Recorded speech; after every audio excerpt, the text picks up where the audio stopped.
Hey everyone, my name's Delaney, I'm 22, and I'm writing to Hidden Wisdom Story anonymously because I'm not sure if what happened to me was real or not.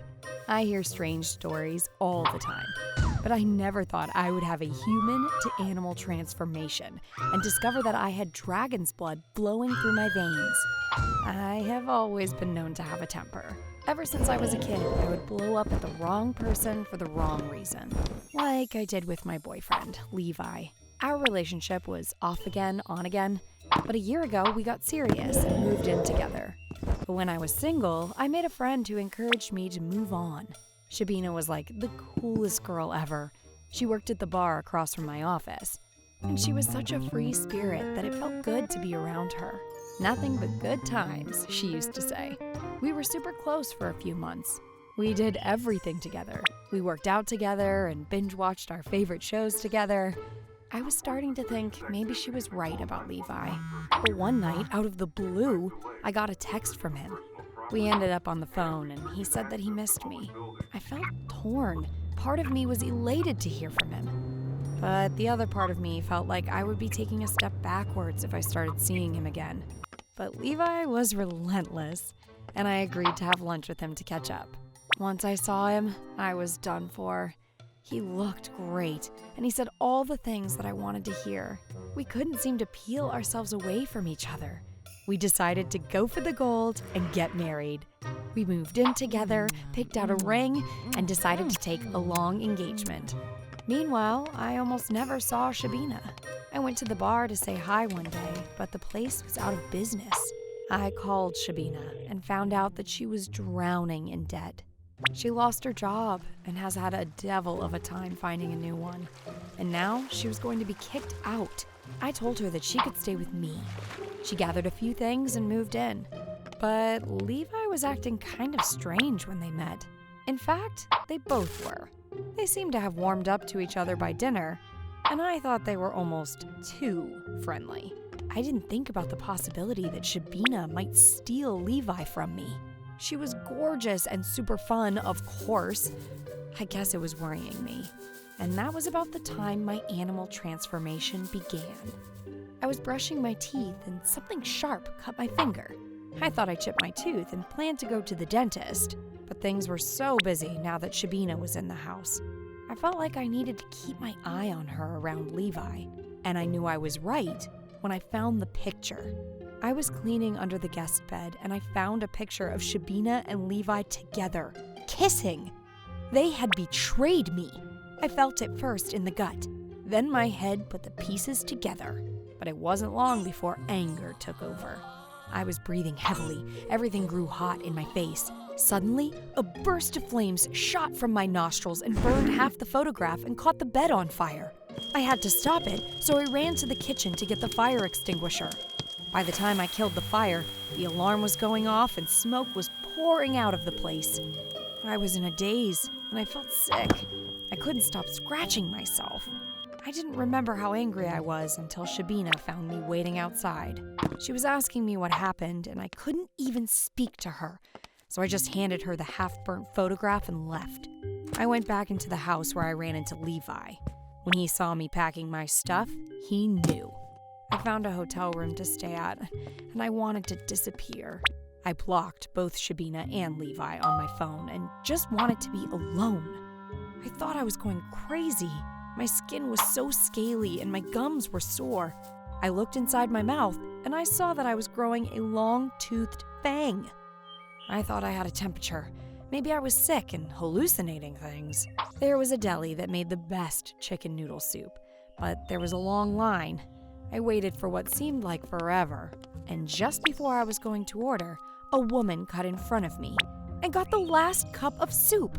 It ticked me off so much that flames shot again from my nostrils. Everybody was looking at me funny now. I ran from the deli, but some guy came jogging after me. He told me he knew what was happening, and he could help. He said that human and animal transformation was possible, and if I didn't believe it, just wait. His name was Philip, and he suspected I had dragon blood coursing through my veins. He said to come with him unless I wanted to be hunted by frightened humans. He sounded crazy, but I couldn't ignore what was happening to me. Philip gave me a lift in his limo and told the driver to take us to the Black Creek Forest on the outskirts of town. We got a few feet into the forest, and Philip stood under the moon and began to howl. As he did, his body transformed.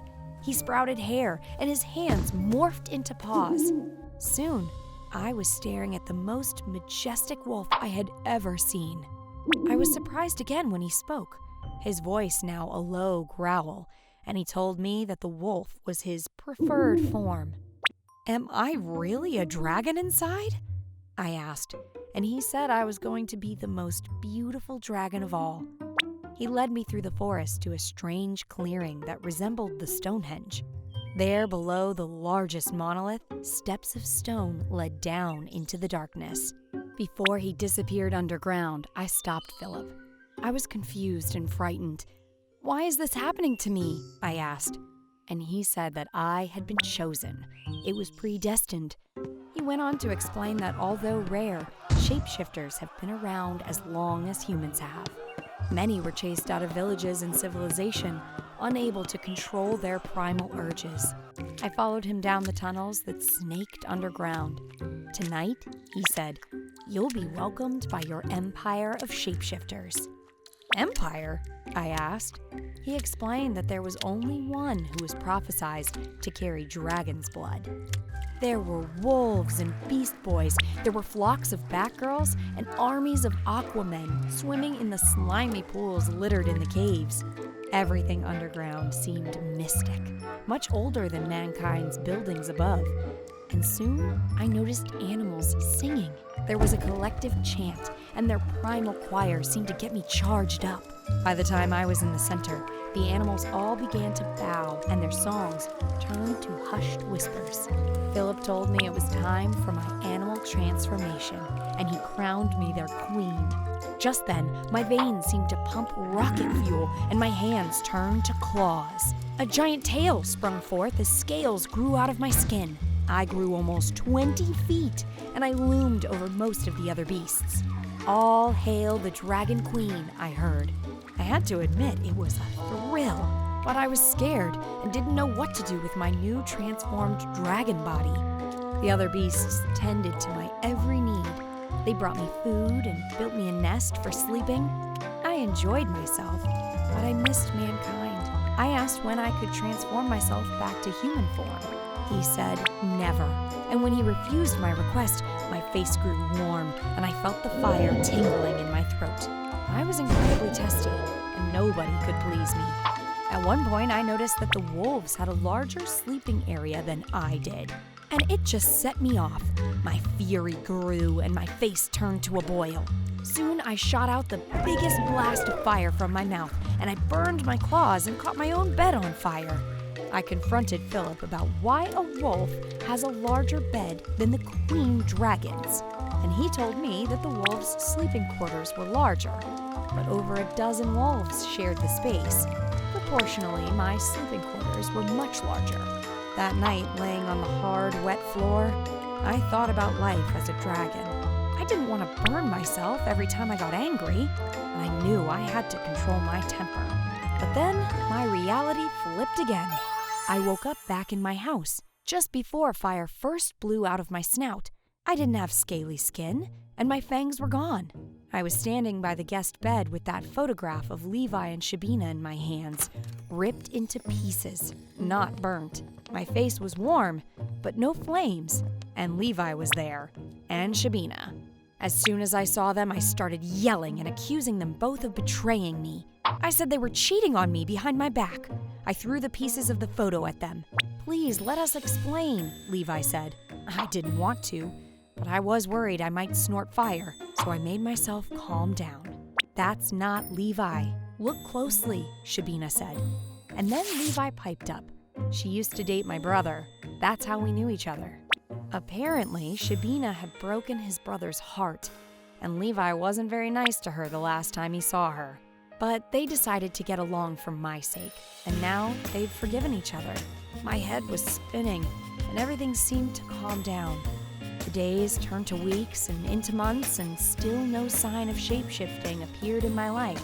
I didn't know if I was the Dragon Queen or if I imagined the whole thing.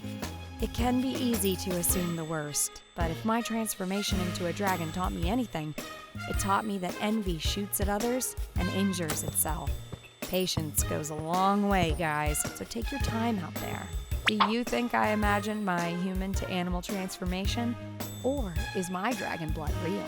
Tell us in the comments, and don't forget to like and subscribe for more hidden wisdom stories.